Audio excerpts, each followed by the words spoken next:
Thank you so much for being a part of this very important conversation. I am thrilled by the responses that we have received about the conversation that is long overdue and so necessary. Let me just thank the panelists that are here today.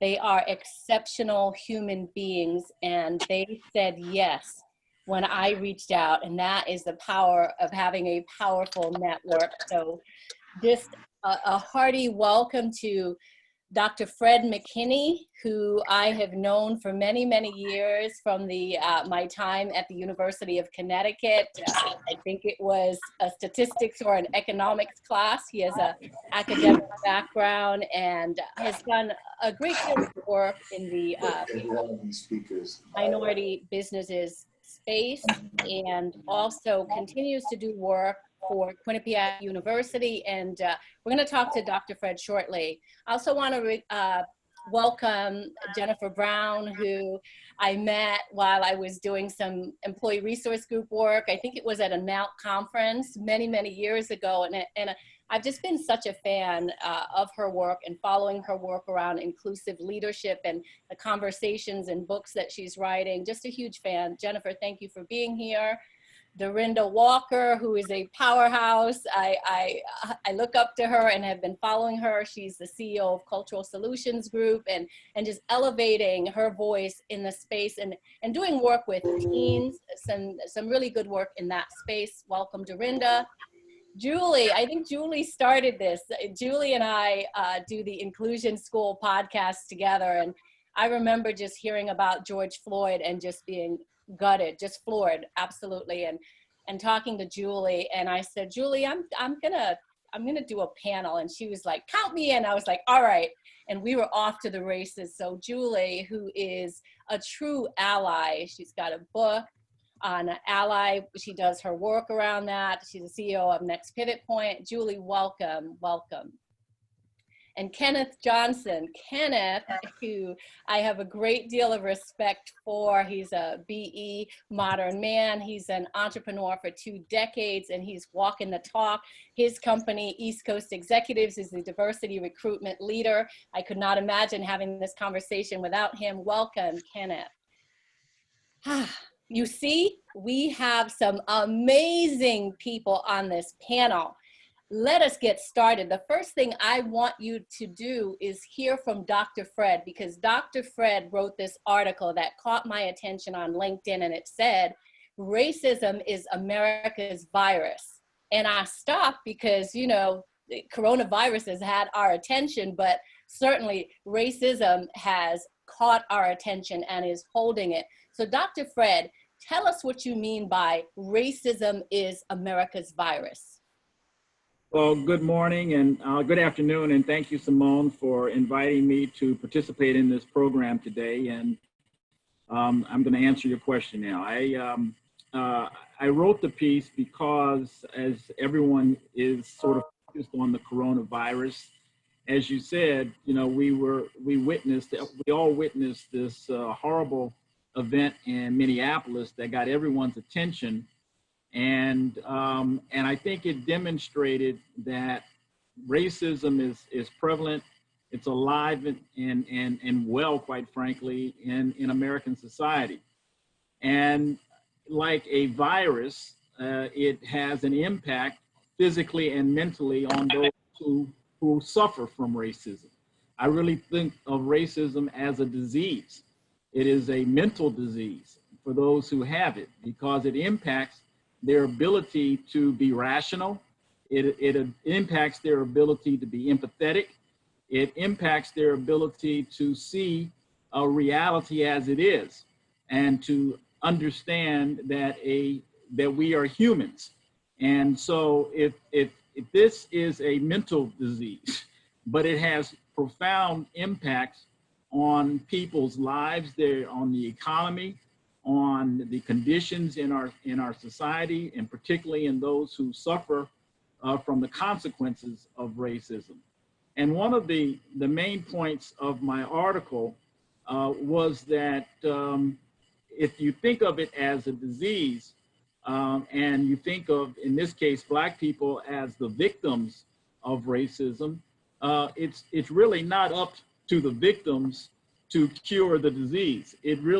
That cure resides with the people who have the disease. And so we've got to cure them. We've got to help them cure them. And so I think there are many sort of medical parallels with racism and in society. Thank you, Dr. Fred. What comes up for me when I hear you talking about a cure, I wonder if I can hear from you and the rest of the panelists on what you think the cure might be for racism. Well, yeah, you know, and I've been giving this a lot of thought, and I gave a talk at a Black Lives Matter event in Trumbull, Connecticut this weekend, and I mentioned the word revolution, and that's a scary word for a lot of people. And in many respects, you know, what you're seeing on the streets across the country for the past 14 days has a lot of the characteristics of a social revolution. And I think in terms of the cure, this is a revolutionary time that we're living in. And I made a distinction between a violent revolution and a revolution of love. And I think the cure to racism really is all about love. And people who are racist, in my view, don't love themselves. Now, I don't know how you get them to love themselves, because if they love themselves, they wouldn't be racist, in my view. But you know, Martin Luther King spoke a lot about the effect of love, and you know, you can't put out darkness with darkness. You put out darkness with light. And I think we're in a similar situation, but I think the ball is in the court of essentially white America. And I think that's why you see on the streets, it's predominantly white folks who are out in the streets who are saying that this is not acceptable. And that's a good thing. That's really one of the differences between what we're seeing today and what we saw, you know, 40 years ago or 50 years ago. And so I think this is a very positive effect that we're seeing, is that people are coming out with love. And, you know, and that's good to see all around. But, you know, we've got a long way to go. It's going to take more than just these marches and people's expression, verbal expressions and expressions on the street to deal with this crisis. Absolutely. And thank you for saying that. Dorinda? I was just going to ask if I can chime in. Please. So I agree that our white brothers and sisters really play a significant role in providing the education and awareness that's going to drive action. You know, to drive a more equitable opportunities for Blacks in this country. But racism isn't limited to the white race, because when I worked in corporate America, I experienced racism from my Asian, you know, colleagues and from others. And it's really based on that belief that you are superior and others are inferior to you. So I think it's going to take people of all ethnicities to really stand up and join together. But I do believe that our white brothers and sisters are going to have to really take a big piece of the pie, driving that awareness and that equity. I'm really pleased to see from the protest standpoint that it's not just people of color marching. For me, it gives me hope that this is a different time, and I want it to be a different time. So let me hear a little bit from our allies that's on the phone as well. Jennifer, want to chime in here, please?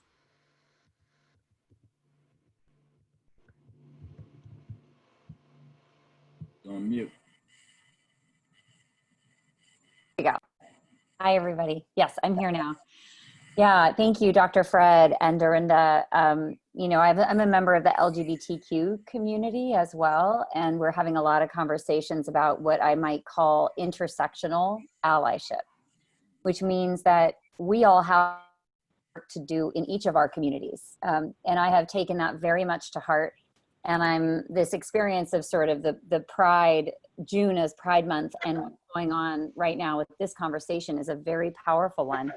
And it's an opportunity actually to remember that Black activists in the LGBTQ community began the Stonewall riots. They began literally, you know, in their battle with the police to just exist and be with each other, launched the movement. And so it's just this like very poignant time, I think, for me to be reminded that you're right, Dorinda, that we've got we got to get our houses in order, all of us. And nothing excuses that. Like, it's not, you know, just because you're in a marginalized community of identity doesn't mean you do this well and you're doing enough. And so I'm appreciating that, all of that. And I love Dr. Fred leading with love. I so agree. I do a lot of corporate consulting, and the patients, I'm angry at the people that look like me, like every moment of every day. And I have been for a really long time, but I do feel that there is an outpouring of interest now in learning, in doing more that I'm hearing. And time will tell how much of the pressure we can keep on people to continue to change, to continue to show up, for companies to be more equitable, for companies to pay attention to the Black experience at work, because I've shown it a million times. Other people have shared their pain, and it hasn't been heard, and it hasn't been listened to or taken seriously. And I find that heartbreaking. But if this moment brings us to a place where we can finally talk about workplaces where all of us can thrive, I would be thrilled. So, you know, I'm just trying to keep that as an ally. I'm trying to keep my foot in the door for change. I'm not going to let that door close. I'm going to keep it open. And I know that it's a strong energy to pull back to status quo, right? And to see everything now as like a moment in time. But it's up to white America to continue to keep the pressure on. And I think that's our biggest job right now, is to make sure that those of us who are bigger voices, that we're drawing attention to this, and it doesn't let up. We just continue to apply pressure. Yeah. I want to add a comment from the chat from Sheena Singh, where she writes, or Shanae Singh, racism needs to be addressed with accountability, holding systems and people accountable that perpetuate it. We need more literacy around the drivers of systematic racism, not just the interpersonal overt racism that exists. So an interesting point during Jennifer's commentary. Wonderful. Thank you for inserting that. Julie, if we can hear from you, just your thoughts. You do a lot of work with corporate America as well. Just wanting to know what you're hearing in terms of corporations and embracing what's happening and recognizing the need for change.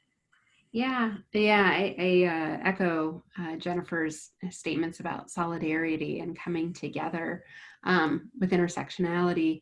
Also, I think it's a real opportunity to the point that was just in chat about looking at who runs the systems and who makes decisions and who has power and wealth in our country and globally. It's majority white men.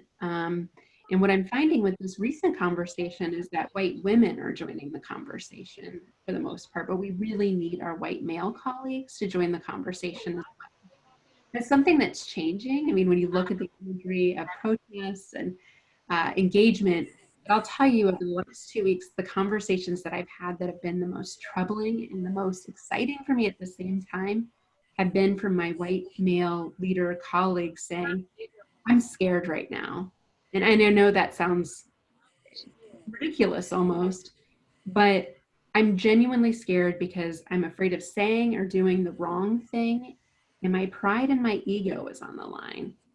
And honestly, Simone, I think this is a chance to meet our allies potentially where they're at and find ways to help them understand how they can. And thinking about, you know, for our ally, people that want to be allies, and I know that's been misused in the racial space. So when Jennifer and I use that term a lot, it's not a white savior. It's not somebody to save the day. It's really somebody that comes in and listens and learns with curiosity and is empathetic to understanding more about the experience. So I think that's the pivot point where if we could engage, especially the majority group in the conversation, it'd be so exciting to see the social revolution that Dr. Fred talked about. Absolutely. And let's bring Kenneth into the conversation. Kenneth, I wonder what you're hearing from your side and shifts from recruiting conversations just based on what's happening with racism today. Do we have Kenneth? There we go. Yes. So, you know, I really appreciate what all the panelists actually shared. The love, the learning, heavy lifting, allyship. You know, just from a corporate standpoint, you know, what's been kind of coming back to me, people, it's really interesting because the people that I typically talk to are coming from the talent acquisition and or D&I roles. And a lot of people have just kind of circled back and said, okay, we need to kind of find out who's going to go on this journey with us, right?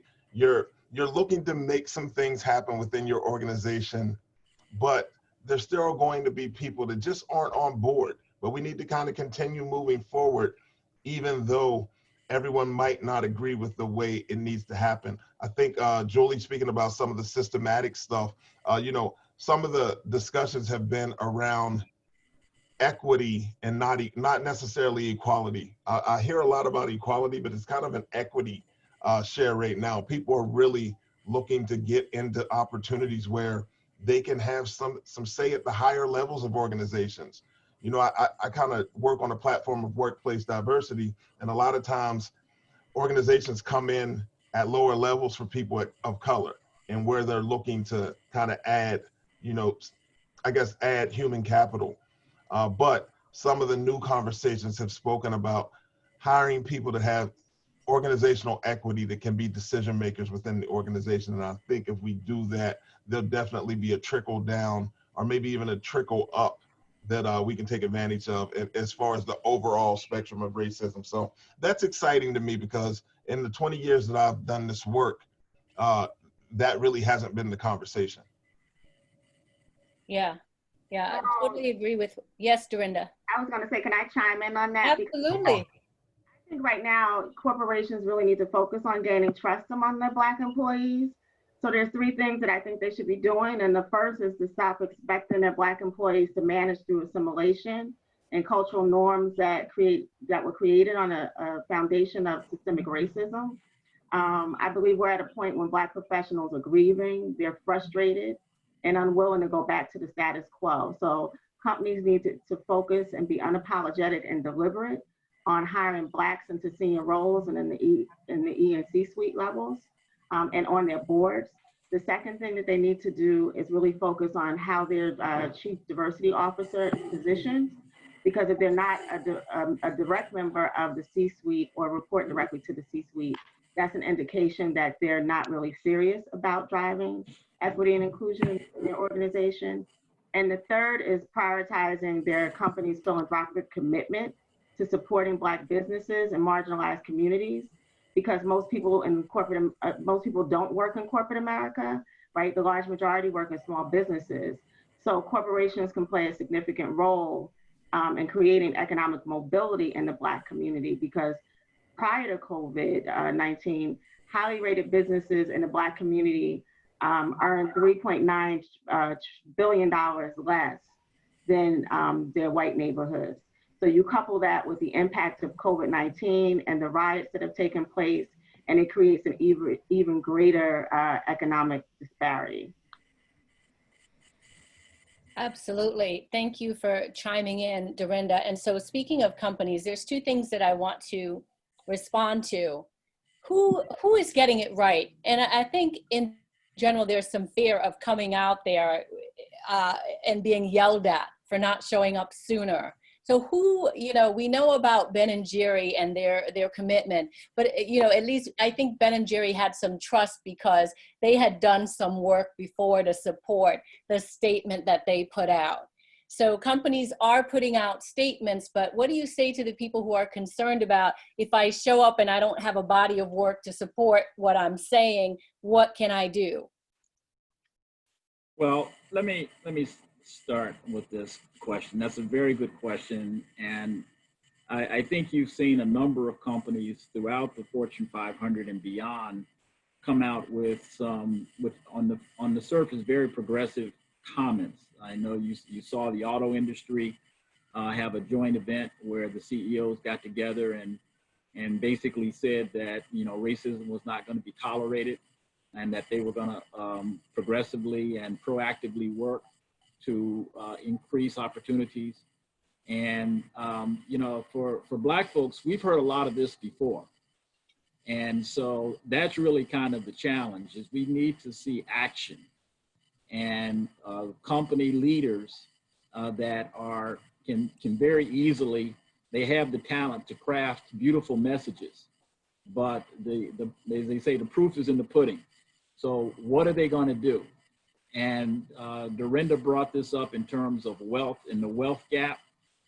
It's hard to address these equity issues when whites have 10 times the wealth that blacks have. We've got to address that head on why that is. That's a housing issue. That's an educational issue. That's a supplier diversity issue.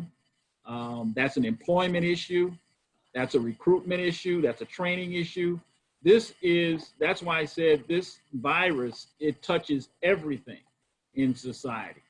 Now, companies, you know, their company leaders, their primary goal is to make money. But I think the smart companies realize that they cannot do that in a society that's falling apart. And make no mistake about it. This society is falling apart because of racism, and it is a real constraint to the future of these companies. And unless they get that and are serious about it, we will have some real problems.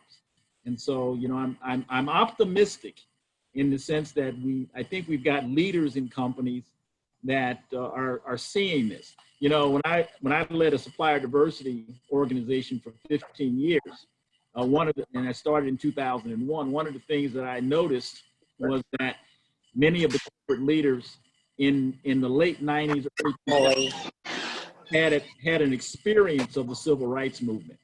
But as we went through the 2000s to today, many of those corporate leaders, they're younger than me. They did not have personal experiences during a struggle. And so they kind of didn't get it. Well, now we're in a struggle. And so now I think they have the opportunity to be educated by these conditions and act appropriately. So a lot of the things that we saw in terms of some early progress, like in supplier diversity, was because of struggle. And now we've got struggle again. So struggle can lead to positive change, but it does require leadership.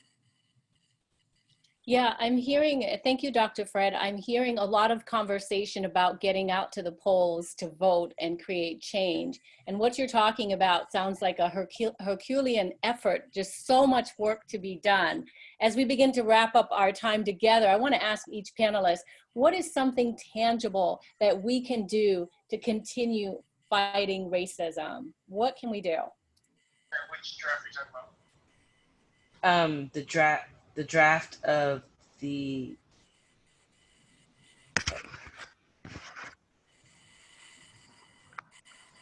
Simone, I can start. okay. Yes, please. The draft of the So I would say we can support economic justice by closing the $1.7 trillion wealth gap between white and blacks in this country. We can ensure that blacks aren't, you know, locked out of thriving parts of the economy, like technology, science, and financial services. And, you know, I'm really excited that young people have risen up and are mobilizing people of multi-generations who are, you know, unwilling to accept that the fact that people can be murdered just for being black. But I hope that same activism is carried to the ballot box, because one of our biggest problems that's contributing to racism in this country is that we have racists in positions of political power. So that's my point of view. Julie, do you have thoughts on what could be done? What's something that companies, you know, feeling overwhelmed by the amount of effort it's going to take to fix this problem? What is your recommendation for companies and even individuals? What can they do?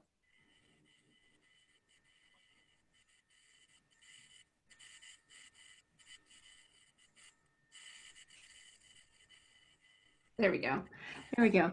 Yeah, I think one of the most, I think, beneficial things that, especially for people that aspire to be allies and therefore the African-American community, if that's not your own identity, is to listen. Have a listening session with somebody.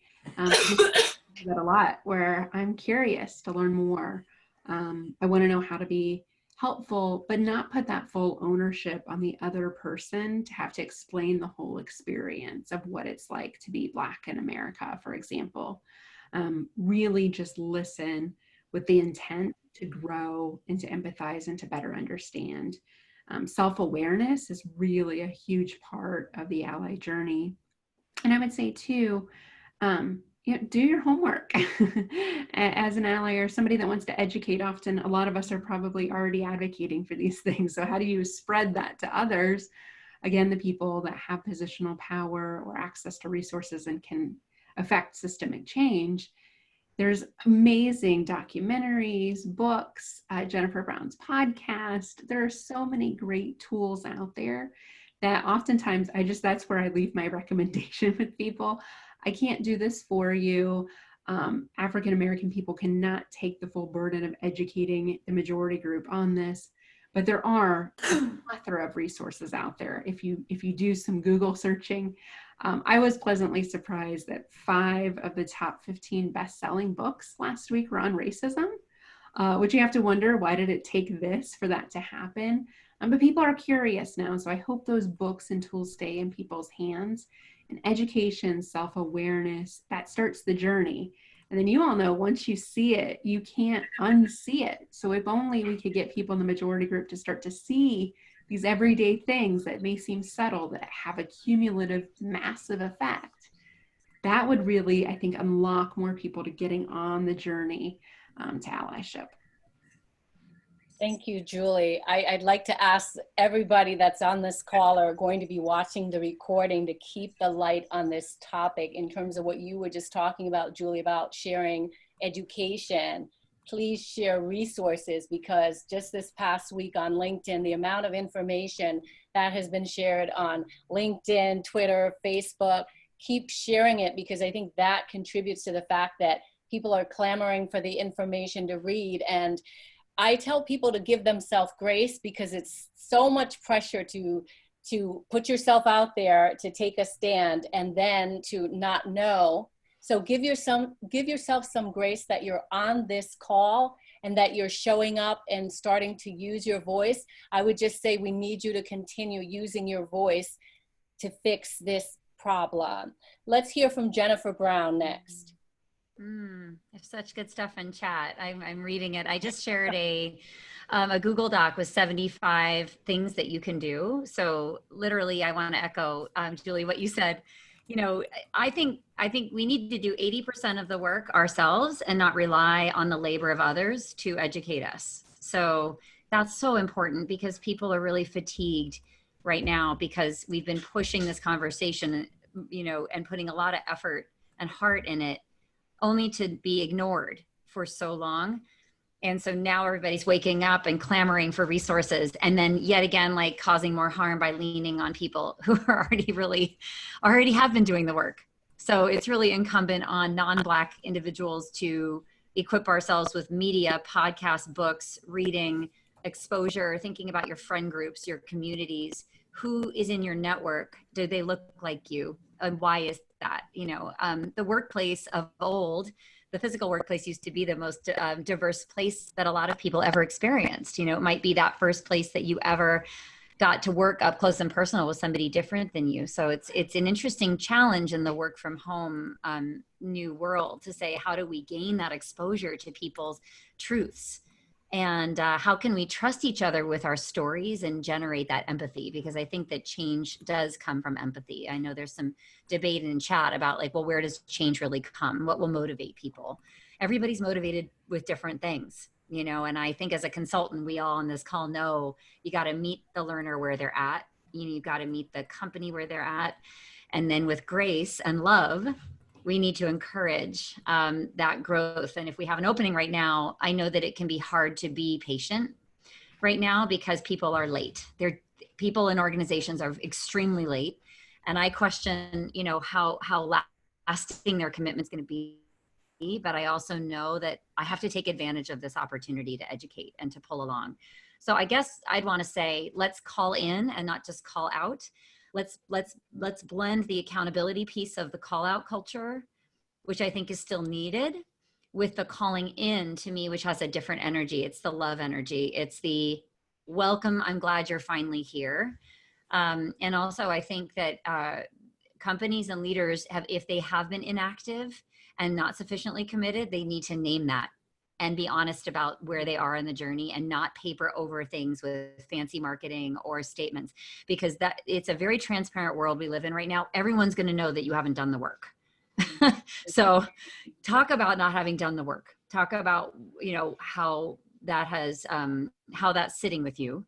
And then of course, from there, that's honest, right? That's vulnerable, that's real. But make new commitments, and then make sure that you do that work, both just internally, externally, but internally in company cultures is really so important. And I think it gets ignored a lot and kind of minimized. But the experiences of employees matter to business. Like, they matter, and all of us is important to embrace. And we haven't seen the full person. We say bring your whole self to work, but we don't really mean it. And so we've got to create space for that to live in our organizations. I love what you said about calling in, Jennifer, because I think there's a tiredness. Just we're tired and wanting to call. You know, I use the statement, I want to call BS to things that I see. I want to call BS to some diversity and inclusion work that I see. But I love tying this all together with what Dr. Fred said, to what Dorinda said, to what Julie, to everyone, just talking about how we lovingly hold space to create this change, call in. So I'm going to try to use that as my takeaway from this session and try to call in, because I've seen some folks I want to call out on LinkedIn, honestly, and I haven't, but I'm going to call in. I'm going to try calling in. Awesome. But let's go over to Kenneth. Kenneth, what are your parting thoughts on what individuals or companies could do to help fight racism? Yeah, you know, Simone, I think we have to speak about kind of where we start. And I think it's conversations like these, right? I commend you for putting this group of subject matter experts together, just people that want to talk and share conversations about how we can kind of move forward. On June 18th, we're hosting, East Coast Executives, we're hosting a conversation, and we're titling the conversation, The Future of Work Conversation, the Black Male Edition. And I've gotten people on LinkedIn and they've said, you know, can women participate? Of course. Can white people participate? Of course. It doesn't matter. We're just having a conversation about the future of work. It's based on the McKinney and Company study that came out about 9 months ago. And they really were speaking about how automation will impact work, but it will be most impactful for Black males. And that's kind of where the conversation came from. So I just think a lot of groupthink needs to come into place, as well as, you know, some individual thought leaders. But when I look at people that can be really impactful in this moment, I can't help but think about Tim Ryan. And Tim is chairman and senior partner at PricewaterhouseCoopers. But more importantly for this conversation, he's the chair for the CEO Action for Diversity and Inclusion initiative. And there's 700 CEOs that are part of this initiative, and Tim has their ear, right? So how powerful could he be in this conversation about racism, about equity, about some of the stuff that Dorinda was speaking about? It's all important, but who kind of leads the conversation? And then where do we find these conversations where all of us can kind of peek in and say, wow, maybe I can help in this fashion? And I just think there are some people out here that really can make a difference. He's one, but I think individually we all can do some things and do some of the heavy lifting, as I believe it was Dorinda spoke about earlier, or it might have been Julie, I can't remember, but some of the heavy lifting that'll take place or that's necessary for us to just move forward. So thank you for starting the conversation. Absolutely. And folks, know that the conversation is continuing. We have another panel in 2 weeks on the 25th at 12 with another stellar cast of panelists. So be sure to look out and sign up for that next. Kenneth, back to something that you said. I am glad to hear about the CEO Action Committee, because I've been wondering about what are they doing, because I just saw on LinkedIn today a post about the 4 Black CEOs that are in Fortune 500 companies and that they're having a conversation. So back to what Jennifer's saying about the call in, perhaps Tim can do the call in that group to really effectuate more change. Let us go over to Bridget and see what sorts of questions are coming up in the chat space. Sure. So one interesting one came in that reads, how are CEOs holding space for the grieving, the trauma, naming what's going on, and then committing to tangible actions to drive equity? Which one of my panelists would like to start on that one? I'll start. So I think at a minimum, CEOs should be making sure that their employees have access to adequate mental health resources, because it is really an emotional and a strain, particularly for your Black employees and for our allies who are really concerned about the state of racism in this country right now. I also think they shouldn't be calling out their Black employees specifically in meetings, but also leveraging the resources that they have. If they have Black business resource groups, getting the leadership in those groups to help advise them on strategies they can take to make a difference. But I think the biggest thing is they have to admit that they have a problem. Because if they're not willing to admit they have a problem, then things won't change. And they have to be courageous in having uncomfortable conversations when it comes to race. Because that's the only way that we're gonna make some real breakthroughs in corporate America. I love what you're saying, Dorinda, because I think it requires some vulnerability in saying, I don't have the answers, but I'm going to create this space and let's figure it out together. I'm not going to ignore it. Back to, I believe it was Jennifer talking about bringing your whole self to work. I remember just cringing because I did not bring my whole self to work. I mean, realistically, unemployment's not going to be for a while because the state is in such a someone has someone has another opinion. Okay, but you know, back to what Jennifer is saying about bringing your whole self to work. I think the CEO is going to set the stage. It cannot just be the chief diversity officer or HR driving the effort. They have got to walk the talk. So they have got to be vulnerable and not be one way with, you know, in a town hall and then another way in the elevator. They've got to do the work themselves, back to what Julie was talking about, self-awareness. But I commend them for holding the space, and I give them kudos and grace that you did this thing. Now keep doing it, and it's going to be uncomfortable, but keep doing it anyway. Dr. Fred, additional thoughts on this question? I think Jennifer has something to say, but she's on mute somehow. Oh, okay. Yeah, no, it's okay. I'd like to hear what Dr. Fred has to say too. You can go since you're off mute. Go ahead, Jennifer. Oh, okay. Yeah, I mean, my vision for how this is going to happen is we need white people talking to white people directly. And I don't know what that space looks like, but I at the same time as I love the saying from the people with disabilities community, nothing about us without us. And that really hit me hard when I heard that. And I thought, in my well-meaning allyship, am I not bringing the right voices to the table? So there's a balance of making sure we're centering voices and experiences of certain individuals at this time, but also would-be aspiring allies, because you're only an ally if somebody calls you one. We cannot claim that term. It is not a destination, it's a journey, and it's given to you, and you have to earn it. But the learning that has to happen in some kind of safe space, I would like to see someday not only men as allies groups for women and gender equality. I'd like to see white allies, non-Black ally groups starting to do their learning in community so that we can start to move ourselves forward. And so there's some radical ideas that I'm thinking about that I don't see in the workplace. But I think that we need to start to see allyship broadly defined and invested in, and maybe someday ERGs will take this shape and form, and we can normalize the having of this discussion in workplaces to the point where, remember, being LGBTQ, nobody wanted to talk about any of that for a long time. And it's been sort of painstaking to make that more sort of part of the business case and all the communities that matter. So I really hope this time around we can do this quicker, we can accelerate the change, but we can take a page from how this has been done in the past as well. Thank you.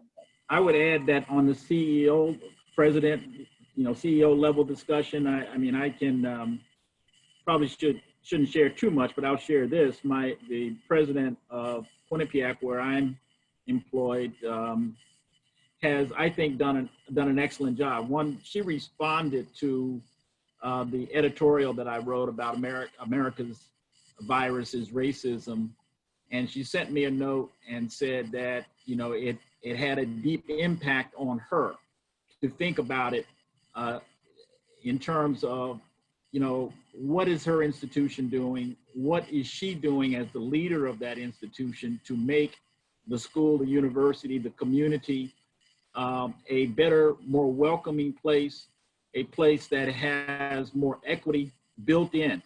And so there's been a series of conversations that we're having on campus at all levels.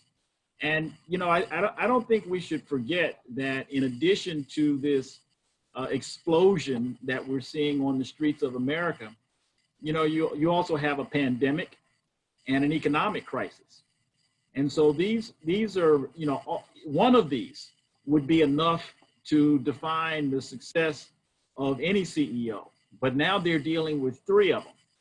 And I do think to Kenneth's point, and a point made earlier, is that the CEOs need to rely on the people within their company. You don't have to be a C-level executive to know what you're talking about. So there are plenty of people in our community who know what they're talking about, but have not been listened to. And so like the earlier comment about listening, I think that's highly important right now, that it's only through the listening that you're gonna get the development of empathy. And that's really a necessary condition for change. And so company leaders have to decide, are they willing to do the hard work to change? Because this is not easy work. This is not going to be fixed with a couple of conferences, a consultant come in for a couple of days. No, this is work that's going to require the whole effort of the company and all of its resources. This is not easy.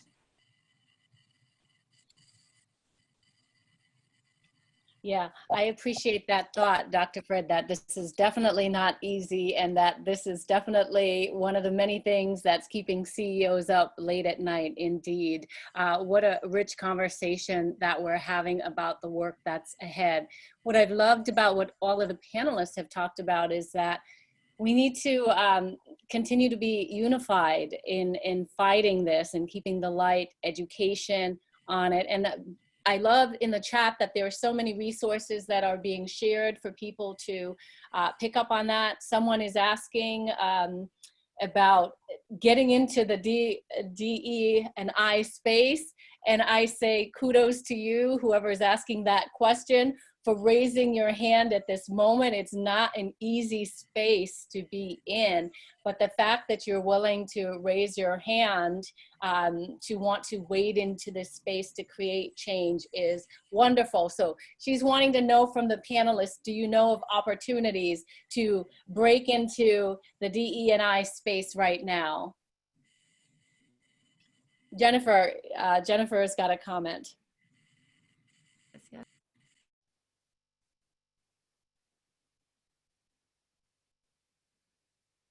Are you? Yes. Okay. I think I'm unmuted now. Sorry. That's okay. I just shared specifically to that, Simone, there is a job bank being maintained by the Inclusion Allies Coalition, otherwise known as IAC.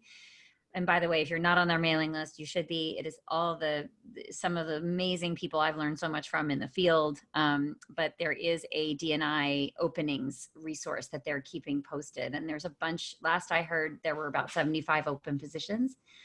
So, and I know that maybe the question is more, how do I get into this work, which is a whole different webinar.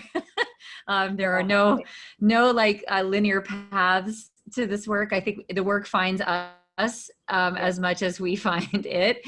And, but it's such a beautiful community, as I know you all agree. It's incredibly like heart-filling and heart-wrenching work, but so purpose-oriented and difficult. But like when I lay my head on the pillow every day, I think I really tried my best to make things better today. And it's a tremendous source of pride and learning and humility, and it's just an incredible field. And I think we're going to need all hands on deck, particularly with what's happening now.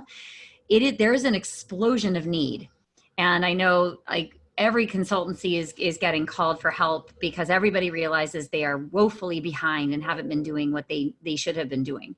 And so if that continues, it was already, I think, as a field kind of growing in terms of size.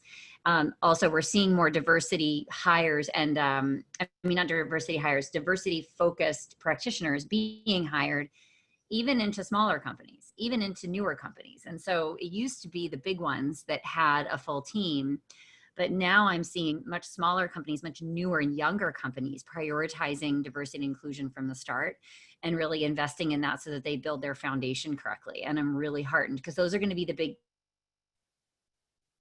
Yeah, I think I'll repost the link in chat for everybody so you can find the link to the openings. Thank you, Jennifer. Appreciate that. I'm also encouraged to hear that there's going to be more diversity in the Chief Diversity Officer roles, because I think, in terms of walking the talk, there's a bit of work in that space as well. But I think now is the right time, and that there is going to be a lot of attention on that and a greater appreciation for diversifying that role as well. Julie, just your thoughts. You had made a comment before about white males and bringing them along. And so as we see, as we continue to have this conversation, just parting words on getting white males involved in this conversations, or more, because I know that there are white males involved, more. Well, 90% or so of CEOs, right? And that's where we're at. I mean, to Jennifer's point, woefully behind. I mean, 4 African-American CEOs and no women of color right now. And women, just white women, are 7%. So we've got so much work to do. What I would offer is the long game. And I think Dr. Fred said this, Jennifer said this, Dorinda said this, and Kenneth, just kind of pulling it together. I hope the people that are having this conversation right now are still having it in 30 days. And that's where this community can really hold people accountable. Say, hey, you said you were going to read White Fragility. How'd that go for you? Or, hey, we had that conversation about race and you went to the protest, what are you doing now? And those are the conversations I can't wait to have in a month or two, because those are people that are really committed. It's hot right now. It's something that everyone wants to get engaged in, but the true test of time will validate who really wants to be an advocate, an ally, whatever we want to call that group. And white male CEOs who is still talking about this. And what I'm doing personally for this, that I think maybe you borrow this idea, make it your own, however it works for you, but pushing people that are having the conversation now about, we need to scramble together and have, a racism workshop or a racism awareness training, is pushed to say, and what does that longer term vision look like? Why are we having that? Where do we want to go with this conversation? Where do we want to be in 3 years? Versus this one and done, check the box. We addressed a need, we made our corporate statement, we did this unconscious bias training, or whatever they think is going to solve that Band-Aid type of solution. Let's push for long-term focus, because the beautiful thing about having a roadmap, having goals, a vision, an intentional set of activities over time is this is how positive change happens. And we have our foot fully on the accelerator right now. And it's okay. I know me personally, I'm having to take a little bit of a reprieve because self-care is really important to keeping this energy going. I can only watch so many documentaries and I had a basket of tissues the other night. And I know I'm white and this isn't at all the same for me. So I can only imagine the community. It makes me emotional thinking about it. So I just want everybody, keep the accelerator on, monitor your energy, get other people involved, and once they're on the journey, keep them on the journey. Well said, Julie. I know I've had to temper some of the videos that I'm seeing because every day there is more information being unearthed about what's going on. And I think the heat is going to be on this for a long time until there is change. I am heartened to see that it's not just in the United States, but around the world. They are protesting, just outraged about what's going on. And I think the light's going to be on this for some time. So love what you said about the self-care, super important. I want to thank all my panelists for being here, sharing their wisdom. As we begin to wrap up and close out, let me just ask any of them if there are upcoming conversations that you feel this audience should be aware of. Please jump in and share. Again, we have a panel discussion coming up on June 25th at 12 as well that I'm organizing, but Jennifer or Julie, Dorinda, Kenneth, Dr. Fred, is there anything coming up that this audience should be aware of?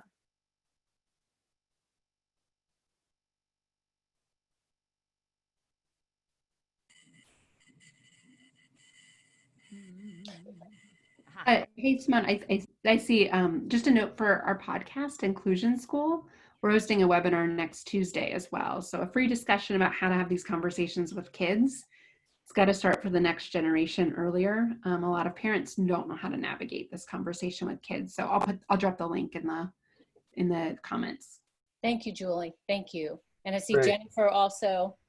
Yeah, June 18th, 2 p.m., East Coast executives were hosting the Future of Work conversation. I did drop the link in the chat, but please feel free to visit eastcoastexecutives.com. That information is there. Please feel free to connect with me on LinkedIn. We've been sharing information there. That's kind of how I keep up with the people on the panel. LinkedIn's a great tool, so I welcome any connections, and please check in for the Future of Work Black Male Edition conversation, June 18th at 2 p.m. Thank you.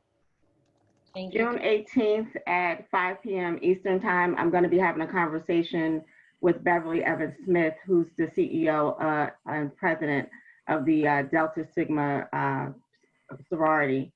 And she's a huge civil rights activist and leader within the Black community. And I'm going to be interviewing her about leadership and legacy and getting her point of view about the state of racism in America. Wonderful. I think what I will do is collate an email follow-up to this audience just on resources that are being mentioned in the chat as a follow-up. I'll go ahead and send that out. Jennifer, you were going to say something. Yes, I just, thanks for offering this. I have weekly calls for the DEI community of practitioners, meaning those of us who are leading this work in organizational contexts and those of us who want to get into that work, and also independent consultants. So I know Julie knows all about this, Simone knows all about it, but we have had like 300 people on last week's call, and we're really working our way through the organizational context for all this. We want to come on and listen. The chat is full of ideas and examples and best practices and resources, and it's such a rich learning opportunity, and it's wonderful for the heart and soul also just to gather and be in community together and know that we're not alone in fighting this fight. And Wonderful. a program, I believe it's next week. I'll put it in on LinkedIn on the implications of all of this on Black business and Black business development nationally. That's a conference that's being organized by the Sigma Pi Phi organization. Wonderful. So you can see there's a lot of opportunities to stay educated. Let me just say special thanks to Bridget McGowan Hawkins for holding it down in the chat space for us, the introduction. Thank you to Dr. Fred McKinney for being here, Dorinda Walker, Julie Kratz, Jennifer Brown, Kenneth Johnson, and everybody who took time out for this very important conversation. We appreciate you. Keep your foot on the pedal. Thank you so much and have a great day. Thank you, everybody.